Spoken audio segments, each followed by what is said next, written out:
This is a top-down problem, and they are rewarding narcs. They're rewarding people who don't handle things. And it isn't just 76-year-old men. We also saw parents trying to mask up their 2-year-old child, and they were kicked off planes. Like, have an ounce of common sense. I don't care what the rules are. Be a decent human being and say, yeah, mask looks good to me. I'm just going to move on. Because all this harassment, all these arrests, there's nothing scientific about it. This is vindictive. It's vengeful. And it's spurred on by this rhetoric that anyone who has any apprehension towards a mask is a villain. I think we talked about this a little bit on stream the other day. But like, I've got a little bit of asthma, and wearing a mask on a flight is brutal. Yeah. I can't imagine someone with a serious respiratory issue getting through a long flight without taking a few breaks, without cheating a little bit with their masks. It's exhausting. I'm always coughing for a day after a flight from wearing the mask.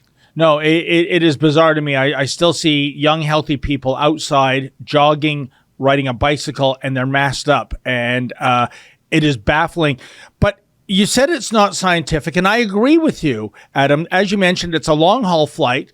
So presumably at one point, almost everybody on that plane took their masks down to have a meal, to drink liquids. Yeah.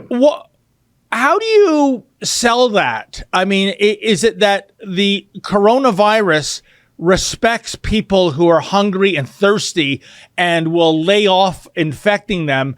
But, oh my goodness, if you are just sitting there reading a book or you're sleeping, I mean, is this virus that super intelligent? Because if it is, Adam, I think we're facing our extinction event.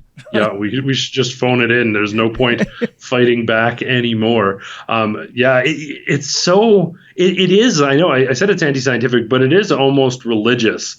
Some of these people now, and it isn't just the extremists, it's not just the Dr. Vipons or whoever out there who are constantly fear-mongering. Like, I have friends who would consider themselves apolitical centrist moderates.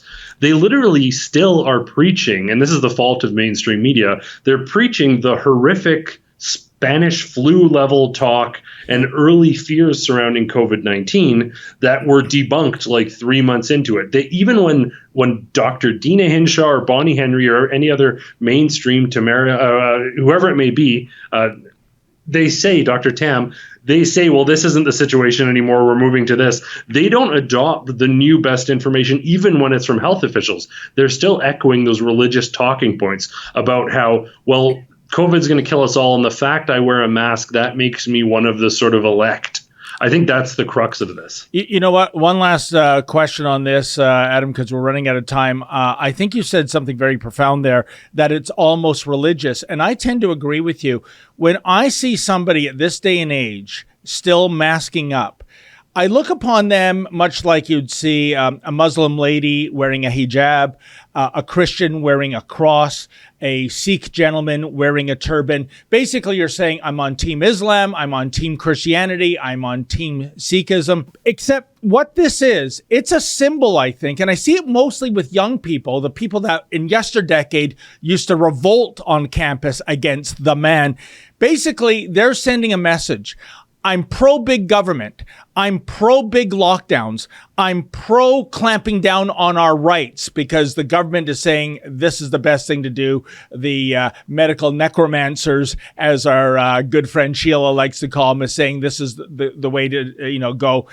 What is your take? Am I reading this right? Because I think if you're young and healthy and wearing one of these bloody face diapers at this stage, it's not about the virus anymore. Not whatsoever. And, punk is dead, man. This is a bit of an aside, but the people who were the anti-government, anti-big pharma, freedom fighter, punk rock, all whatever it may be, folks, they're the ones walking around sticking up for big pharma, even when it doesn't make any sense, sticking up for big government, calling anyone who resists government fascists.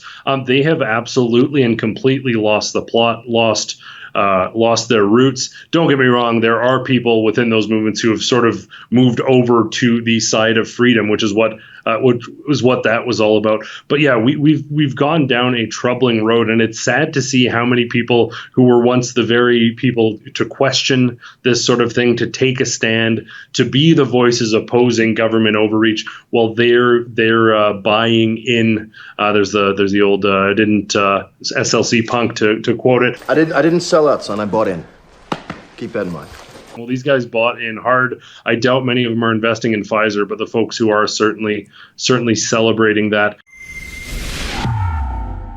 Hey folks, that was an excerpt from my show, Rebel Roundup. Now, to get the full meal deal, why not go to Rebel News Plus, sign up, and never miss a Rebel News Plus show in the future.